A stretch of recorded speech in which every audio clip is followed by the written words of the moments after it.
Atos 2, 36 e 38 diz: portanto, que todo Israel fique certo disso, esse Jesus a quem vocês crucificaram, Deus o fez Senhor e Cristo. Quando ouviram isso, seus corações ficaram aflitos. Repita comigo: aflitos. E eles perguntaram a Pedro e aos outros apóstolos: irmãos, que faremos? Esse texto aqui, ele se passa em Atos 2, e obviamente você conhece o contexto de Atos 2, quando houve o derramar do Espírito Santo, eles foram revestidos pelo Espírito Santo de Deus, e nesse momento Pedro se levanta, e quando Pedro se levanta, começa a trazer entendimento sobre o que eles estavam vivendo. Entendimento sobre o que as pessoas estavam vivendo pelo derramar do Espírito Santo. E quando ele traz uma responsabilidade, assim como o texto diz, que Jesus foi crucificado por responsabilidade de um povo, automaticamente o coração deles ficou aflito. Guarde isso com você.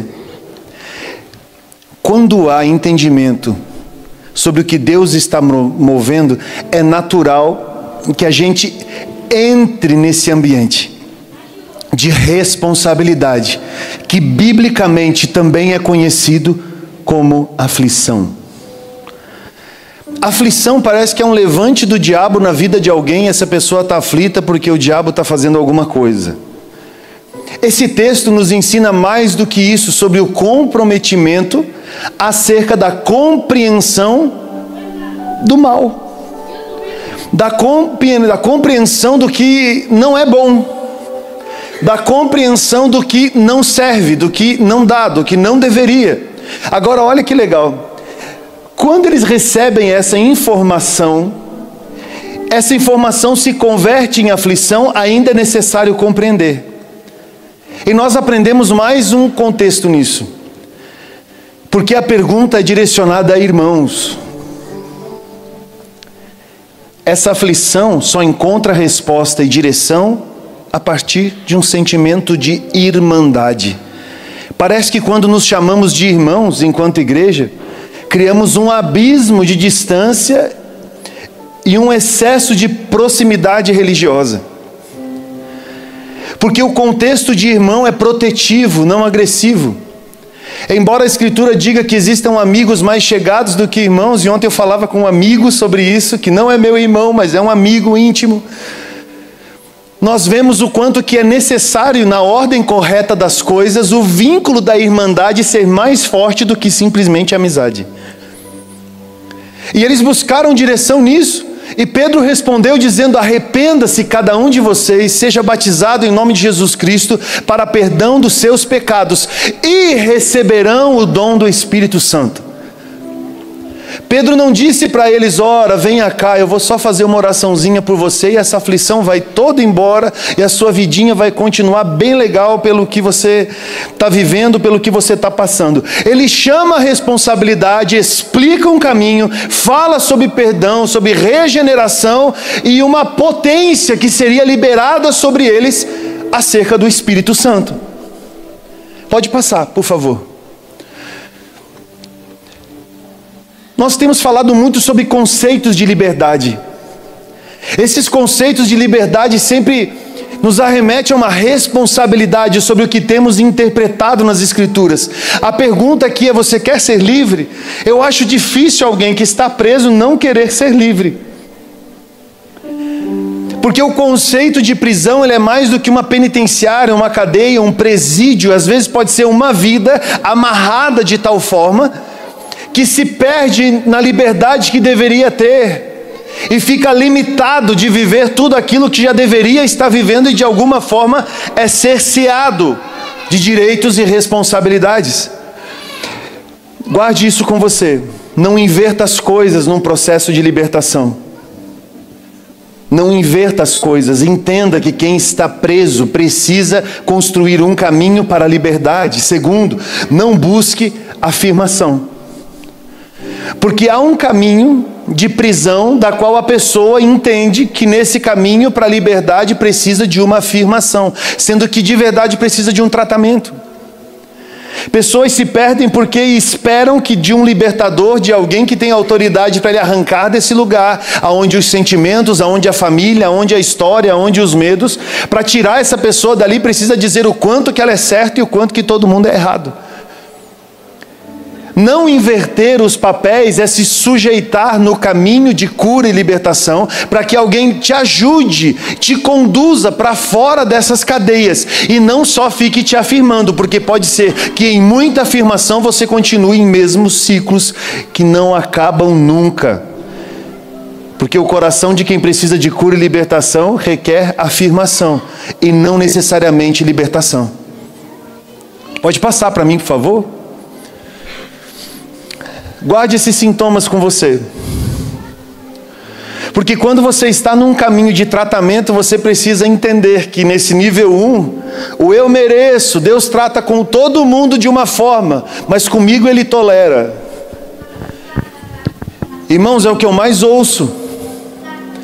Pessoas que deturpam a visão de Deus para consigo, dizendo com todo mundo Deus faz desse jeito, comigo Ele vai tratar de outro jeito, porque eu tenho um jeitinho diferente de falar com Ele, então eu sou diferenciado. Esse eu mereço coloca num lugar de ambição, e essa ambição mais cedo ou mais tarde vai ter o seu custo. É como se a aflição dessa necessidade de afirmação se tornasse uma canção na vida da pessoa. Irmãos, a gente lida com gente que chega e gente que vai embora. Todos os dias eu e a Viviane acordamos com o coração muito feliz por quem está chegando e totalmente livre por quem está indo. E geralmente sintomas como esse interferem no interesse das pessoas em angariar algumas coisas. Eu mereço. Deus faz com todo mundo desse jeito, comigo é de forma diferenciada. Talvez é o tipo de gente que já recebeu muita profecia na vida, dizendo: eis que tenho visto tuas orações na madrugada, servo meu.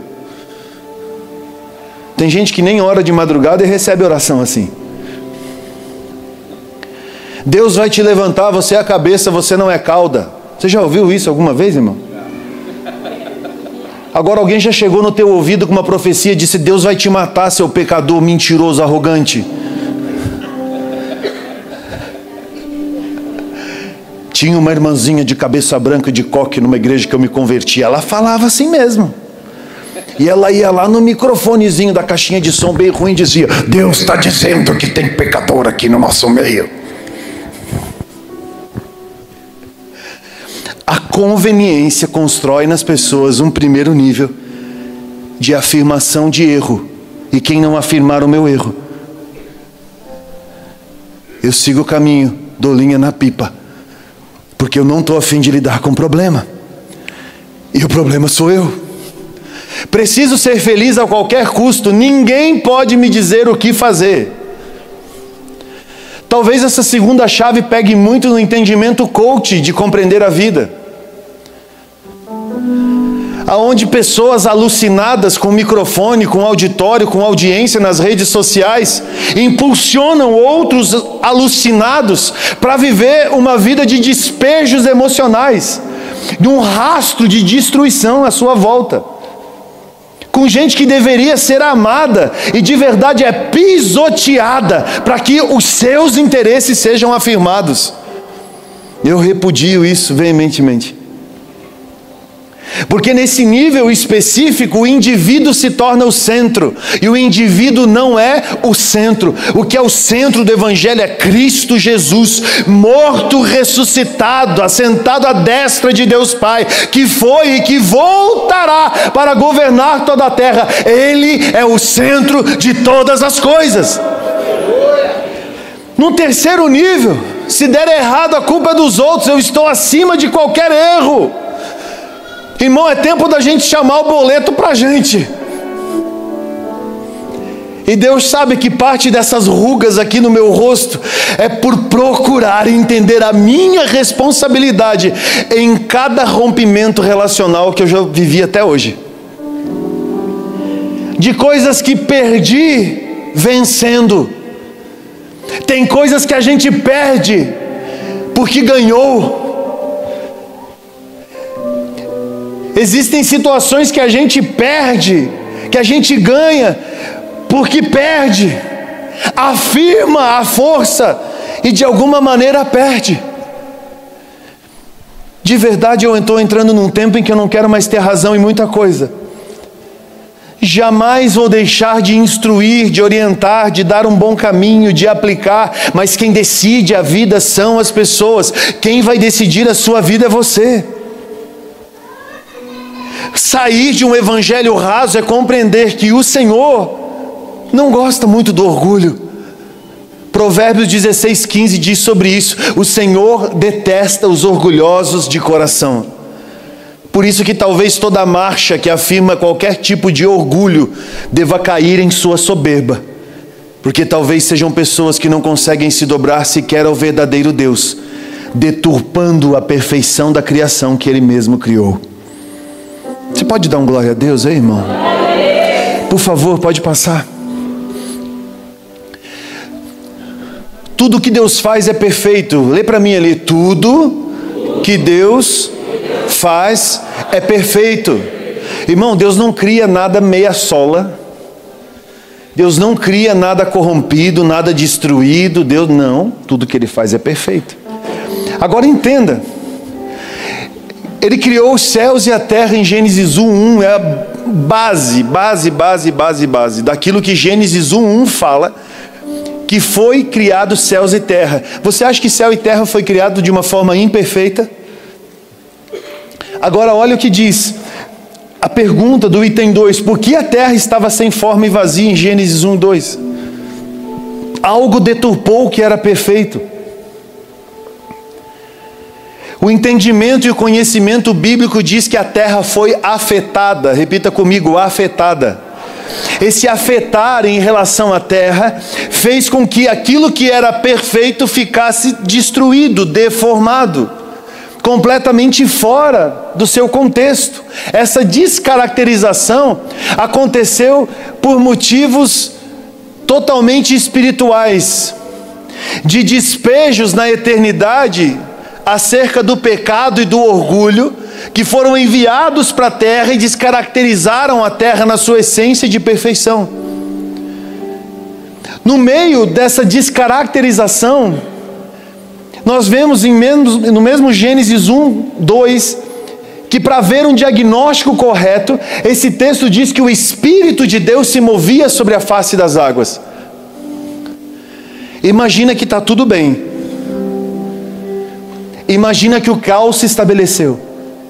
E imagina que agora tudo que foi estabelecido em caos precisa ser regenerado, curado, liberto. O Espírito Santo estava ali. O que poucas pessoas param para se perguntar é o porquê desse texto insere o Espírito Santo de Deus num lugar onde há caos, onde há tragédia, onde há medo, onde há destruição. É porque era necessário um diagnóstico correto. A cura só é possível se há um diagnóstico correto. Você sabe disso no simples da saúde. Porque hoje existem laboratórios, clínicas especializadas em diagnóstico. Que não é somente o hospital que dá um laudo ou que faz um procedimento num atendimento rápido. Clínicas dão diagnósticos precisos, completos, repletos de detalhe para que o tratamento seja eficiente e eficaz. Quando a gente entende a autoridade do diagnóstico, a gente compreende a excelência da cura. E o diagnóstico não vem das nossas emoções, porque é o próprio Espírito Santo que promove isso na minha e na sua vida. Pode passar, por favor. Uma correta interpretação depende da presença do Espírito Santo. Ele fez a instrução da criação dos 6 dias. É aquilo que a gente compreende lá, que foi escrito no ano 317, o Hexameron. O mundo foi criado em 6 dias e no 7º dia o Senhor descansou. O que você acha que trouxe os dias, o que precisava ser feito e como deveria ser feito? O próprio Espírito Santo. Quando você entende a autoridade do Espírito Santo, que não é andar com um lencinho em volta da gente procurando afagar os nossos medos e as nossas mágoas, nós somos elevados, porque Ele pode muito bem dar um diagnóstico correto para a minha e para a sua vida, trazendo um caminho de cura pontual e definitivo. O Espírito Santo não é paracetamol, ibuprofeno. O Espírito Santo não é uma gotinha de alguma coisa para você se sentir um pouco melhor. Ele sonda o indivíduo por dentro e traz um diagnóstico perfeito para que a gente não siga perecendo, morrendo pelo caminho, sem saber ao certo o que precisa ser tratado. Pode passar, por favor. Atos 1, 6, 7 e 8 diz: então os que estavam reunidos lhe perguntaram: Senhor, é nesse tempo que vai restaurar o reino a Israel? E ele lhe respondeu: não lhes compete saber os tempos ou as datas que o Pai estabeleceu pela sua própria autoridade, mas receberão poder quando o Espírito Santo descer sobre vocês, e serão minhas testemunhas em Jerusalém, em toda a Judéia e Samaria e até os confins da terra.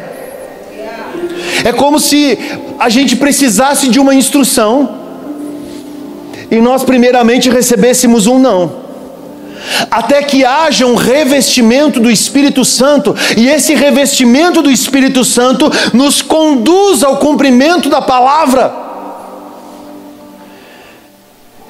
Suponha que você vai percorrer um caminho de 1000 quilômetros dirigindo, e é aquela viagem assim que você vai chegar arrebentado, você sabe, independente de ser num carro simples ou num carro mais confortável. E você olha no tanque, o seu tanque está na reserva. E você diz: eu vou indo, a hora que der eu paro num posto e abasteço. Talvez você não saia nem da cidade.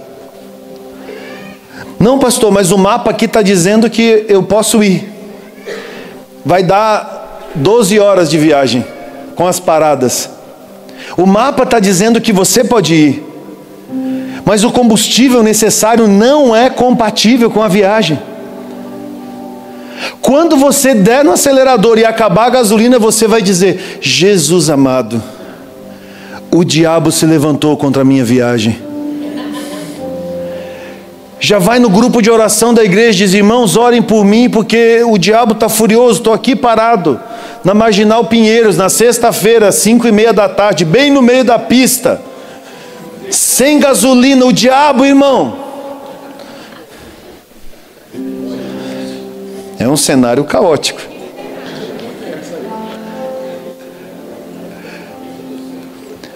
O Espírito é o combustível,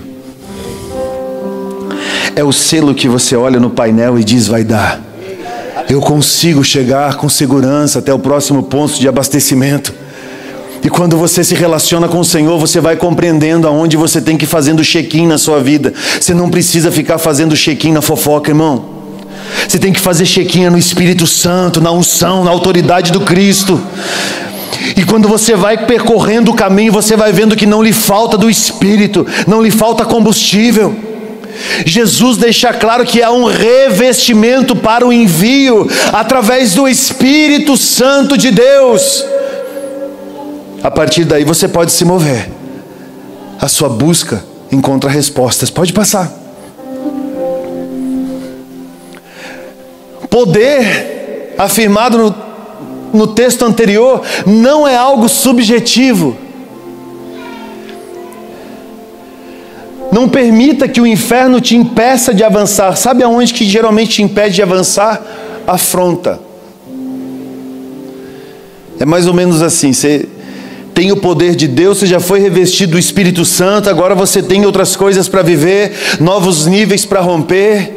Deus está te abençoando financeiramente, está tirando de você o medo. Agora você vai começar, agora vai acontecer. Não é só porque a musiquinha do final de ano começou a tocar na lojinha que você frequenta. Não, é porque você absolveu a palavra, você se converteu e agora você tem o poder de Deus na sua vida.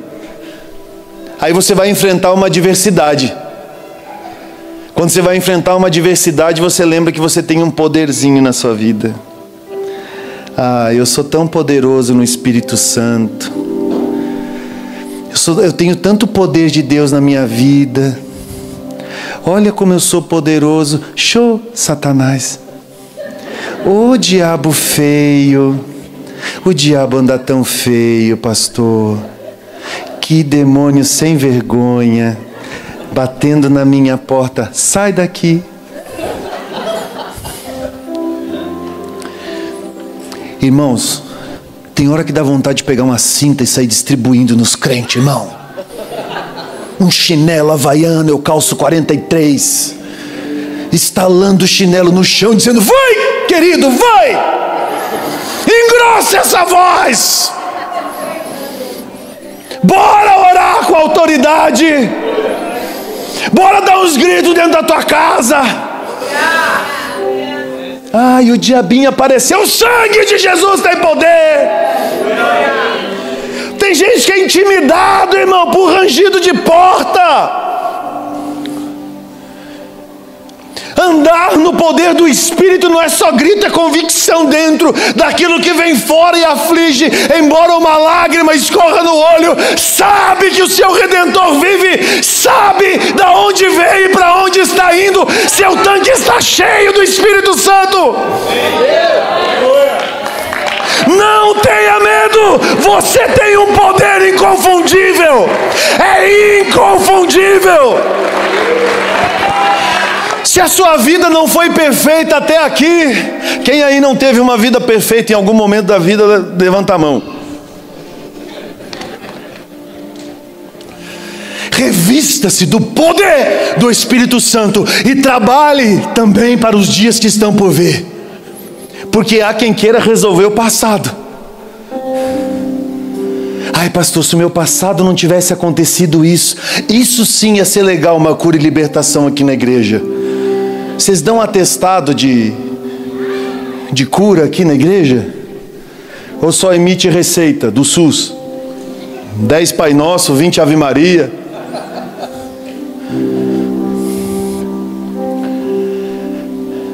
Deixa eu te falar o que eu entendo por um atestado de que alguém venceu as suas fragilidades e os seus medos históricos. É alguém que, em meio a tantas coisas, compreendeu o poder do Espírito em si e já não vive mais para si.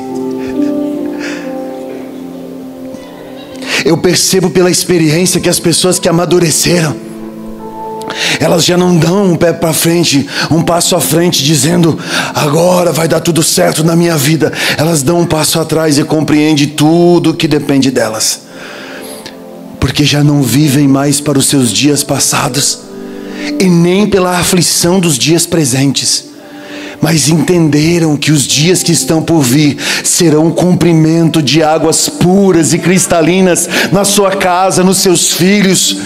Aquilo que não deu certo, não tem como voltar lá e remediar isso, irmão, mas você tem como ressignificar a vida, deixando uma bagagem de peso e de morte, um rastro de destruição e de mentira para trás, para que o Senhor venha na sua vida e te dê uma nova vida, e não só te faça melhorar, mas te traga a autoridade de quem nasceu de novo. Pode passar, por favor. Caminhe no poder. 1 Coríntios 9, 27. Mas eu esmurro o meu corpo e faço dele meu escravo. Repita comigo: meu escravo. Para que depois de ter pregado aos outros, eu mesmo não venha a ser reprovado. Se há um contexto de aprovação na Bíblia, há um contexto de reprovação. E o contrário também é verdade. O que aprova um não significa que vai aprovar o outro. Muitas pessoas perguntam de outros ministérios, pastores, nós temos sentado à mesa com muita gente: pastor, como é que faz para dar certo? Qual é o caminho? A resposta sempre é: irmão, eu tenho alguns conselhos para te dar, mas eu não tenho a fórmula, a receita do verso do pacote de trigo para te dar. Eu não vou escrever um livro de como o que dá certo, mas conselhos sempre são bem-vindos, e a gente compartilha esses conselhos com os irmãos, para que haja nesses irmãos a esperança de um bom movimento. Mas entenda uma coisa: Nós nos conectamos no Senhor, buscando nele a aprovação e não a reprovação. Medidas que dão certo podem nos reprovar no meio do caminho. Por isso que o temor do Senhor nos guarda. Porque esse temor não é acusatório, ele é moderador na nossa vida. Pode passar, por favor. Preste atenção nisso. O texto anterior diz: meu escravo. Repita comigo: meu escravo. Não escravo dos outros. Olha que interessante. Aqui são princípios e aspectos de confiança, aspectos de coração, de vida, de conexão. Porque tem gente que pega o texto anterior lá e esmurra o próprio corpo, e pega as suas mazelas e confia a pessoas erradas. Quando pega as suas mazelas e confia a pessoas erradas, ao invés de subjugar o corpo como seu escravo, acaba se tornando escravo dos outros, pelo que disse, pelo que confiou, pelo que confessou. Gente que confia errado, mais cedo ou mais tarde, é fragilizado por quem te acolheu. Nem sempre quem pergunta como você está usará isso como matéria-prima para tratar na sua vida e estabelecer um nível segundo o caráter de Cristo. Vou repetir: nem sempre quem pergunta como você está vai usar isso para a glória de Cristo. Quer ver um exemplo? E aí, fulano, como é que você está? Tudo bem? Ah, eu não estou muito bem não. Agora eu sou fulano, tá? Eu não estou... Vocês viram que eu sou ator, né? Eu sempre vi que eu levava jeito. Não, eu não estou muito bem porque eu estou triste com isso. Aí a pessoa diz: é mesmo? Você não está triste com isso? Peraí que eu tenho uma lista de tristeza aqui para você também. Toma a lista de tristeza. Não acredito que você está triste com isso também. Eu também estou triste com isso. Aí há aquela alegria cheia de tristeza. De gente triste com gente triste. Vamos fazer uma festa do quê? Celebração à tristeza. Você já viu gente mostrando doença para outra? Ah, irmão, eu tenho uma tia que é assim. A gente faz assim, dá uma espirrada. Aí a tia diz: olha, se eu fosse você eu ia no médico, porque está um surto de pneumonia.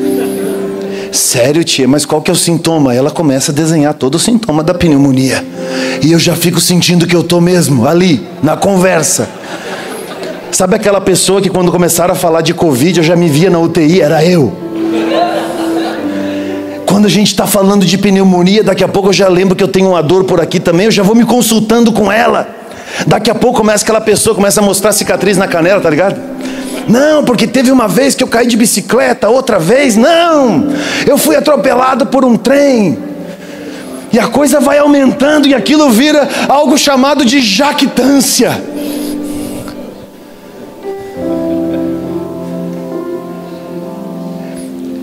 Confie errado e colha. Não confie. Perca a oportunidade de ser livre daquilo que te prende. Só existe o falso porque existe o verdadeiro. Aqui é a grande questão da igreja evangélica. Confiar ou não confiar, não confiar e confiar. Porque quando você confia errado, consequências. Mas quando você confia certo, consequências. Mas aí são consequências boas.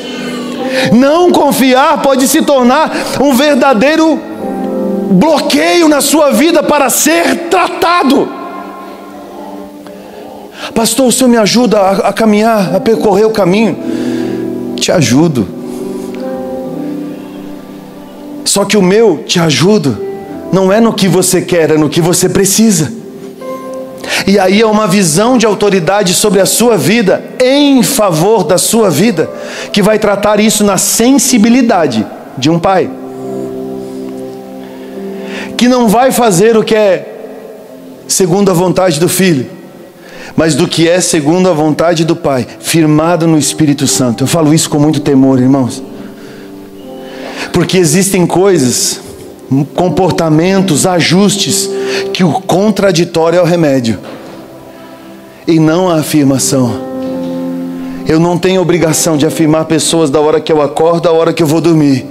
Mas o contraditório, tem hora que vem. E quando vem eu falo para o Espírito Santo: Espírito Santo, não me deixe arrumar confusão de novo, não. Deixa eu dizer uma palavra de vitória para essa pessoa. Deixa eu deixá-la sambar na minha cabeça, fazer um carnaval na minha família, na minha casa. Deixa eu fazer de conta que não estou vendo nada disso. E não é isso que acontece. Pastor, o que o senhor acha disso? Não. O pastor não gosta de mim, não vai com a minha cara, não está nem aí comigo. Um não, para quem é pai ou mãe, você vai me entender, dói mais do que um sim. Tem horas que eu digo sim para o meu filho Tito, que fez 8 anos agora, por essas semanas. E depois eu me arrependo, porque eu devia ter dado um não para ele. Mas aí eu tenho que ir com a minha palavra. E tem hora que eu digo um não para ele, dói em mim, e eu sei que nele também está doendo. Mas ali na frente eu sei que ele vai aprender o valor de um sim. Porque não é tudo. É a medida correta, o termo correto, da forma correta, na hora correta. Você está me entendendo, irmão? Dá um glória a Deus aí. Repita assim comigo: desorgulhe-se. Sim, essa palavra não existe. No caminho de cruz não existe alternativas. O orgulho não combina com exposição. Você já imaginou Jesus na cruz? Imagina aí, Jesus na cruz. Aí Jesus está na cruz bem assim, ó. Viu? Se lascaram, me crucificaram agora, vocês estão tudo pego, viu? Judeu, estão tudo morto. Soldado romano, estão tudo lascado. Vão tudo para o inferno, estão crucificando quem não devia crucificar. Jesus orgulhoso sendo crucificado. Não combina com a imagem de Jesus na cruz. Porque o orgulho não fundamenta amor. Não combina. Não, porque se fosse você aqui no meu lugar, você ia entender o que é ser crucificado. Eu estou sendo crucificado porque eu estou me entregando para Jesus. Esses dias eu vi uma foto sensual no meu Instagram, de uma irmã sensualizando, daquele jeito que você imagina. E o versículo era: não sou mais eu que vivo, mas Cristo vive em mim. Dá vontade de ser bem quinta série assim, né? Chegar com uma cruz do nada do lado, uns martelos, uns pregos. Digo: vamos, querida, vou te ajudar a entrar nesse caminho então de ser crucificada. Vamos ver se essas 250 gramas de maquiagem vai aguentar. Pendurada numa cruz e exposta, sem nenhum tipo de orgulho. Mas ele foi transpassado e moído pelas nossas iniquidades. O caminho, o castigo que nos traz a paz estava sobre ele, e pelas suas pisaduras fomos sarados. Não havia nele beleza alguma, e nada que pudesse atrair alguém. Não havia nele orgulho, irmãos. Compreenda. Fuja do orgulho. Pode passar o próximo, por favor. Preste atenção, repita comigo: afronta, desafronta. Afronta, desafronta. O que significa afronta? Afrontar, trazer para frente. É um desses significados. Você precisa ter coragem de lidar com o que te aprisiona. Timeline de rede social, feed, stories, não é trazer à frente o que precisa ser tratado, porque o que precisa ser tratado não é manifesto nas redes sociais. Não faz parte da exposição de alguém. Quando você pega o problema, você traz ele de trás, expõe ele à frente, no ambiente correto, a pessoas corretas, e trata o que precisa ser tratado. Coloca na mesa. Quando você coloca na mesa, pronto, já vai haver um alívio existencial, porque você já não vive escondido atrás das suas mazelas. Desafrontar é o contrário, obviamente. Você leva para trás, é como se você tirasse o lixo para fora. Chega um momento na sua cozinha que você tem que fazer isso, porque se passa um dia, já dá uma agonia, no segundo dia, no terceiro dia, se torna insuportável. Lixo não é para ficar na frente, lixo é para você mandar ele para o lugar da onde ele deve ir. Nem sempre uma afronta na sua vida vem de alguém que te quer mal. Quem te ama não tem problema de trazer para frente circunstâncias para serem tratadas e resolvidas. Agora, quem te ama também faz um caminho de limpeza, e esse caminho de limpeza é tirar os entulhos da sua vida e fazer com que você caminhe leve e livre. Traumas familiares. Há quem caminhe a vida inteira, porque a mãe fez isso, porque o pai fez aquilo, porque o irmão fez aquilo. Se tira quem fez o mal na sua vida, a pessoa não sabe mais nem o que orar, porque só vive por causa do indivíduo que um dia fez mal. Você já conheceu alguém que era casado com alguém que era terrível? Aí a pessoa que era terrível morreu. Aí a pessoa que continuou viva não sabia mais o que fazer da vida, porque agora não tinha mais de quem falar mal. Aí ficou em depressão e depois morreu também. Eu já vi isso acontecer. Irmão, o trabalho de um libertador é tirar a muleta da vida das pessoas. É segurar na mão e dizer: levanta e anda. Não, pastor, mas o senhor não sabe da minha história. Vai, conta aí, vou te ouvir tudo que você tem para falar. Depois eu vou te arrebentar no meio, para que você já não viva pela interpretação dos outros. Você pergunta para o indivíduo: o que Deus diz sobre você? Ai, pastor, eu não sei, sabe, eu estou orando tão pouco. Mas o que falaram de você lá naquela indireta da rede social? Ah, aquilo lá eu sei por que foi. Foi por causa disso, disso, disso, disso e disso. E mais isso e isso. Por favor, trate um caminho de afronta de uma maneira virtuosa. Você não vai se perder. Pode passar, por favor. Vamos acelerar. Orgulho. Lê comigo. O orgulho é o medo romantizado, devidamente protegido. O orgulho cria uma máscara em torno de um medo. Quando há ostentação demais, seja qual for o aspecto, principalmente visual, por trás existe um medo de ser rejeitado. O medo da rejeição é algo romântico, porque através do orgulho você afirma uma casca para que as pessoas não acessem de verdade quem você é. Quando você tira o orgulho, o medo vai embora e o romantismo em torno da afirmação cai por terra. Eu não vivo por frases de efeito, eu vivo pelo que o Senhor disse sobre mim e preciso ser responsável. Pode passar. No mundo tereis aflições. Esse é o texto de João 16:36. Essa é uma realidade para todo ser humano, não só para evangélicos. Parece que em algum momento Deus, no Antigo Testamento, era mau, se converteu no Novo Testamento, foi para a igreja dos evangélicos, aceitou Jesus e agora Deus ficou bonzinho. Aí aquilo que Jesus disse no Novo Testamento é para que agora ele é bonzinho. Antes era mau, era mais duro, agora é mais flexível. Irmão, essa palavra de no mundo vós tereis aflições, ela não é para crente, ela é para todo ser humano. Porque quando houve a queda, a Bíblia diz que a queda houve por causa de por causa de Adão.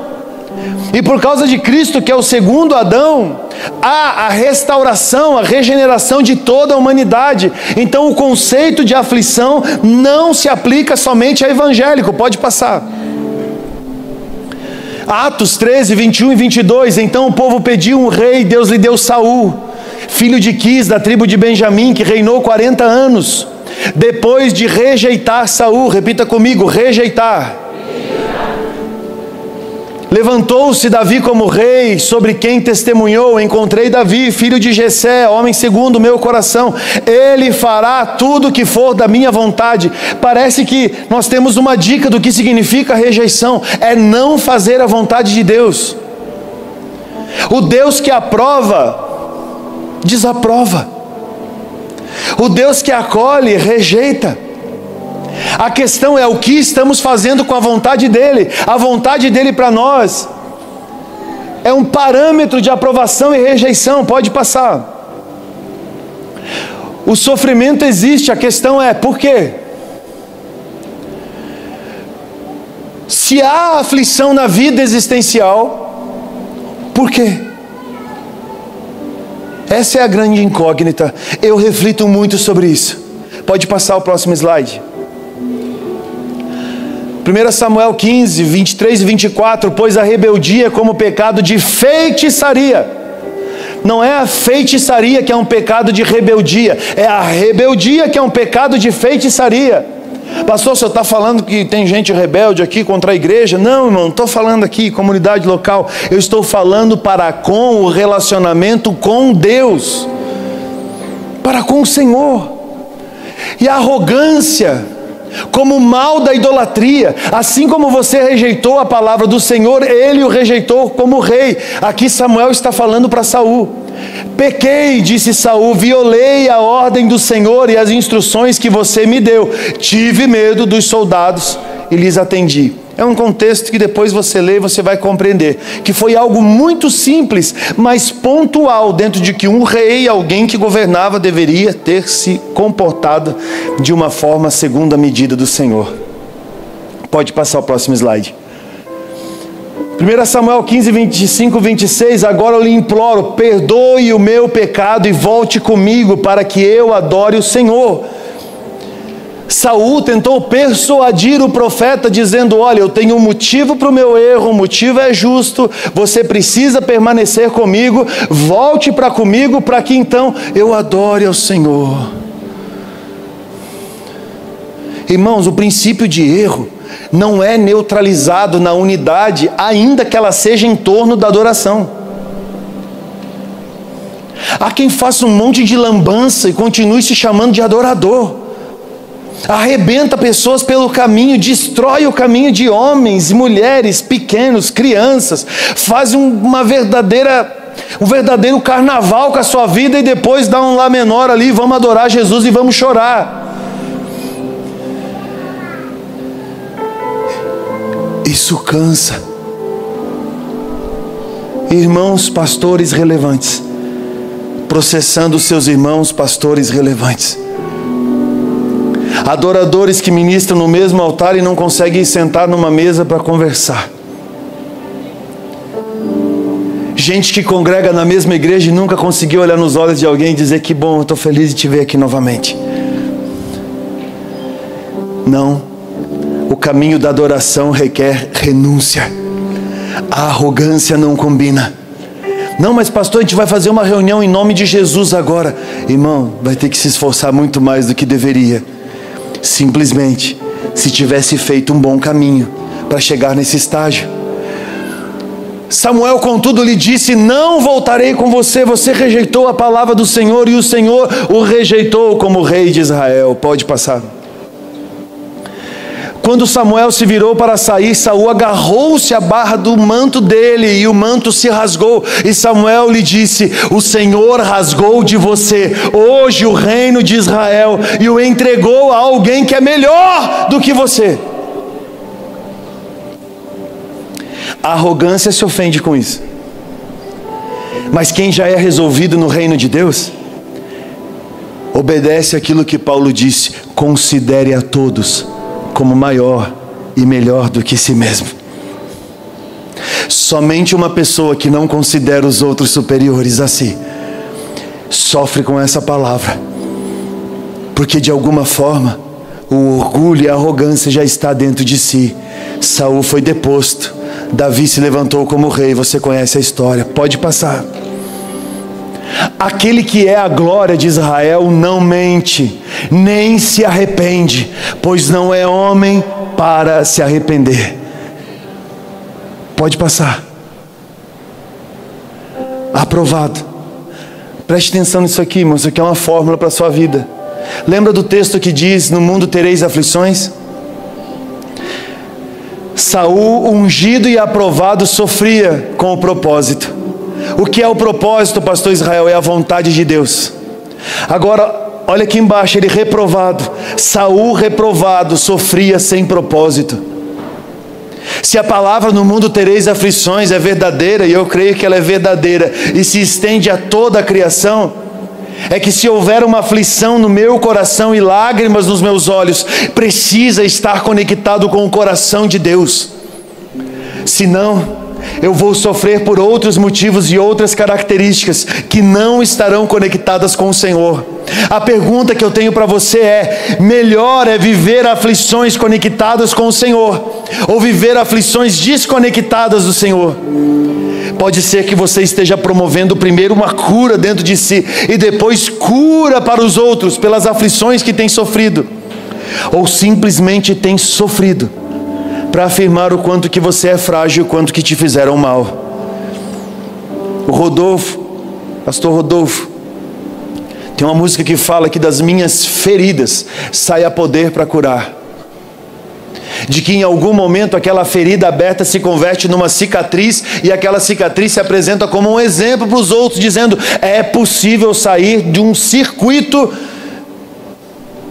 caído. Agora, por favor, tenha coragem para viver. Pode passar. Mateus 11 diz: venham a mim todos os que estão cansados e sobrecarregados, e eu lhes darei descanso. Tomem sobre vocês o meu jugo e aprendam de mim, pois sou manso e humilde de coração, e vocês encontrarão descanso para as suas almas, pois o meu jugo é suave e o meu fardo é leve. Jesus não está dizendo que não haverá jugo, que não haverá fardo, mas Ele está dizendo que no propósito você vai encontrar sentido. E ainda que você tenha que suportar muitas coisas, essas coisas produzirão em você conexão com Ele. Aí você entende o que significa tomar a sua cruz e seguir a Cristo. Pode passar. Entenda, viver o caminho de fé é desfrutar de quem o Senhor é. No caminho de cura, não busque afirmações, mergulhe na renúncia. Você vai encontrar virtudes dentro de você que talvez você saiba que não tenha ideia que está lá dentro. E quanto mais você caminhar em direção a essa renúncia, mais você vai encontrar uma sintonia perfeita, com uma correção devida, segundo a interpretação do Espírito Santo. Você pode se colocar em pé nesse momento, irmãos? Pastor, como é que eu busco essa correta sintonia? Mergulhando no Espírito Santo, buscando a sua face, buscando a sua presença. Assim como em Gênesis 1:2, o Espírito pairava sobre a face das águas e trazia um diagnóstico perfeito à criação.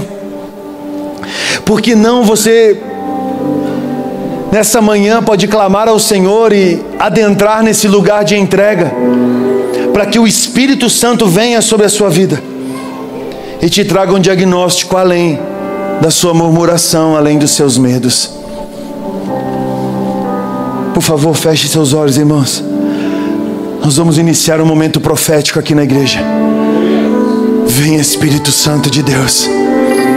Venha, Espírito Santo de Deus. Venha, Espírito Santo. Vem, Jesus.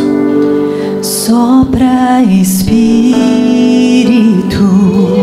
de Deus, neste lugar.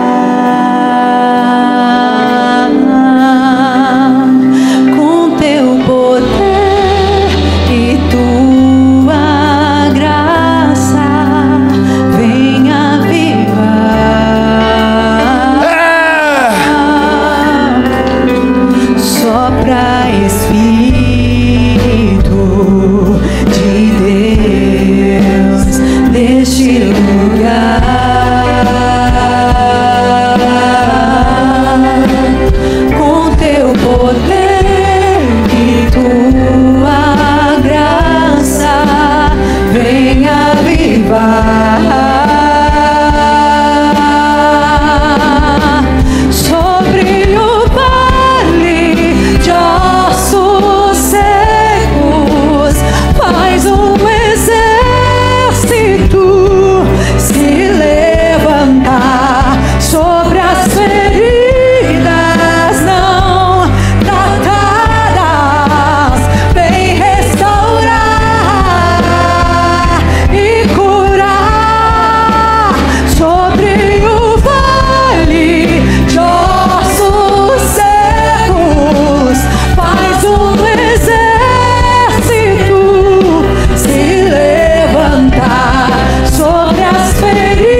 Sopra, Espírito. Deus, neste lugar. Cante, dê liberdade à ação do Espírito Santo. Com teu poder e tua graça, vem avivar. Sopra, Espírito de Deus, neste lugar. Com teu poder e tua graça, vem avivar. Sobre o vale de ossos secos, faz exército se levantar. Sobre as feridas não tratadas, vem restaurar e curar. Sobre o vale de ossos secos, faz exército se levantar. Sobre as feridas não tratadas, vem restaurar e curar. Sobre os nossos corpos, Aleluia. É esse clamor, é esse clamor que nos traz para perto do Senhor, para que o Espírito Santo venha e traga um diagnóstico correto. Por favor, se você precisa de uma oração, venha até a frente. Nós vamos orar por você, colocar as mãos em você e te liberar ao cumprimento do destino profético na sua vida através de uma verdadeira interpretação, que é aquilo que o Espírito Santo faz em nossas vidas. Escute, Isaías 40, a partir do versículo 29 diz: Ele fortalece o cansado e dá grande vigor ao que está sem forças. Até os jovens se cansam e ficam exaustos, e os moços tropeçam e caem. Mas aqueles que esperam no Senhor renovam as suas forças, voam bem alto como águias, correm e não ficam exaustos, andam e não se cansam. O Espírito Santo faz isso na sua vida. O Espírito Santo faz isso no seu caminho. O Espírito Santo faz isso na sua jornada. É Ele dentro de você que vai proporcionar tudo o que precisa ser proporcionado, principalmente um diagnóstico correto. Um diagnóstico correto. Ah, Jesus, como nós precisamos de você. sobre os nossos corações, Como nós precisamos. vem, Senhor, sobre todas as nações. Como nós precisamos. Vem, Senhor, sobre toda a terra. Sim, Senhor. Tua glória. Ora vem, Senhor Jesus. Ora vem, Senhor.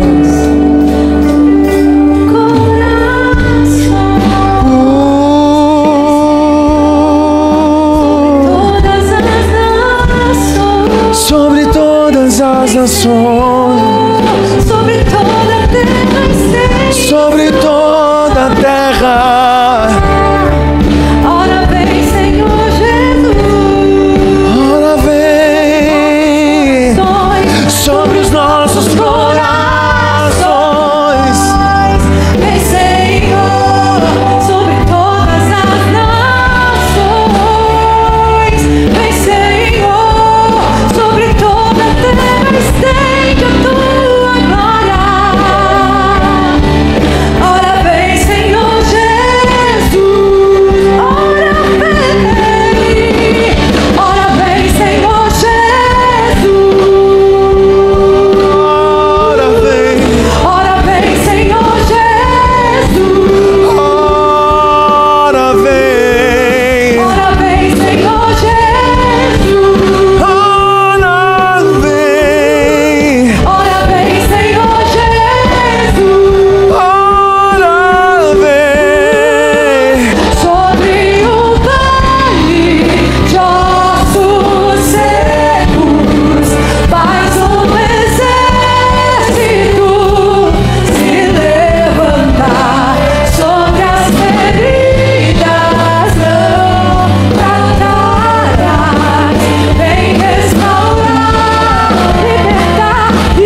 Senhor, nós clamamos pelo seu sangue, Deus, que cura, traz o refrigério da alma.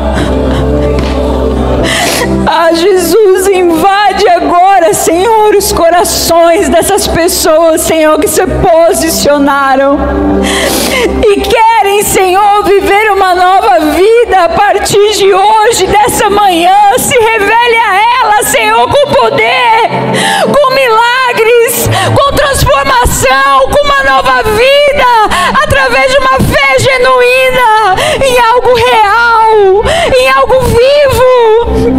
Ah, Jesus, transborde, Deus, de alegria a essas pessoas, aonde o diabo quis, Senhor, trazer engano, tristeza, ansiedade e depressão. Deus, retira, Senhor, tudo isso do nosso meio. Nós não aceitamos isso das nossas casas, nas nossas famílias. Toda doença, Senhor, nós acreditamos o seu poder de cura ainda hoje. E é por isso que nós oramos, que não haja, Senhor, neste lugar, pessoas enfermas, pessoas doentes, desde a dor de cabeça, Senhor, até a doença mais grave, porque o Senhor o sabe. Deus cura, Deus livra, Deus limpa. Corrente sanguínea, músculos, órgãos, nós declaramos a normalidade agora em nome de Jesus. A normalidade agora em nome do Senhor Jesus. Volte à origem, Senhor, dos órgãos do DNA. Nós não aceitamos doença, nós não aceitamos, Jesus. Ah, Deus, o Senhor está curando. O Senhor está tirando amarras, grilhões. O Senhor está tirando pessoas hoje de cativeiros, de doença, de amargura, de depressão, de ansiedade. Pessoas estavam amordaçadas. Pessoas aqui hoje, o Senhor me mostra pessoas amordaçadas, que não conseguiam falar, muito menos pensar acerca da fé. Tamanha tristeza e frustração na sua trajetória até o dia de hoje. Ei, eu te digo, o Senhor está te falando que hoje é um divisor de águas na sua vida. Se você acreditar e se posicionar de maneira diferente, é Ele quem vai fazer, não vai ser você. Ah, Jesus, obrigado por essa manhã. Obrigado por a manifestação da sua graça.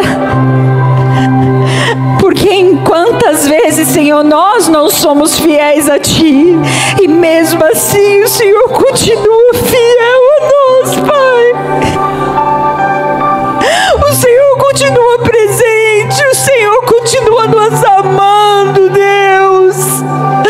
Perdão, Jesus. Que o Senhor venha encontrar em nós essa manhã um coração quebrantado e contrito na Tua presença. Não se afaste de nós, Pai, mas nos mostra, Senhor, de forma real, como nós possamos e podemos melhorar, Senhor. Nos desafia, Senhor, a continuar, a buscar a ser parecido com Cristo. Se somos discípulos de Cristo, nós precisamos representá-lo aqui na terra. Aonde há enfermidade, vai e ore. Aonde existe enfermidade, você, filho, você carrega um poder poder sobrenatural. Manifeste-se para que as pedras não venham clamar no nosso lugar. A criação aguarda a manifestação dos filhos. Obrigado, Jesus. Obrigado. Você pode aplaudi-lo. Você pode glorificá-lo. Ele pode ouvir da sua boca uma palavra de adoração agora. Ah, Jesus, Jesus, Jesus, Jesus. Que presença maravilhosa. É a graça do Senhor. Queridos, saia deste lugar para vencer essa semana, para vencer os seus limites, para vencer conflitos, cenários em que você se sente despreparado. Busque no Senhor a sabedoria do alto, que não é humana, e as certezas do céu para a sua vida, para a sua casa, para a sua família. Senhor, nós te agradecemos pela grandiosa presença. Nós já te agradecemos pelas curas e por tantos outros testemunhos que nós viveremos aqui no contexto dessa comunidade de fé. Senhor, nos leva para as nossas casas. Que não nos falte, Senhor, a alegria de estar em casa, de estar com os nossos. Senhor, que todos os conflitos apresentados dentro da nossa casa, com os nossos, nunca venham chegar, Senhor, em situações onde o perdão não venha a ser encontrado. Nos faça pessoas, Senhor, sensíveis ao Teu amor, ao arrependimento, à renúncia, à confissão, Deus. Se for necessário, a restituição. Ah, Jesus, nos dê uma semana de paz, nos dá uma semana de conquista. Abre a nossa mente para que nós possamos ouvir apenas a sua direção, para que a gente não venha se perder em meio a tantas vozes. Que o Senhor abençoe e te guarde. Que o Senhor faça resplandecer sobre você o teu rosto e te dê a paz que excede a todo entendimento. Não queira ter razão, queira ter paz. Vá em paz em nome do Senhor Jesus, querido. Abrace 1, 2 ou 3. Profetize na vida dessa pessoa que está do seu lado. Seja filho.